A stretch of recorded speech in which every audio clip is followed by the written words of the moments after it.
جو کوئی بہت حسن سلوک کرے گا اپنے ہمسائے کے ساتھ تو وہ ہوگا جو مومن ہونے کا مقام حاصل کرے گا۔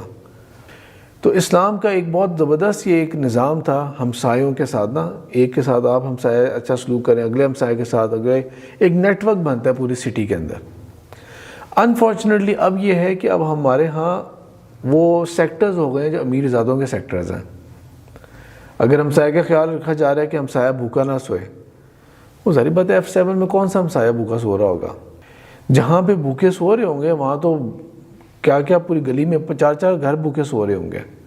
اسلام کے اندر یہ جو ہمسایوں کے حقوق کی بات ہے نا، یہ ایک پورا ایک سوشل آرڈر کریٹ کرتا ہے، نیٹ ورکنگ کریٹ کرتا ہے یہ۔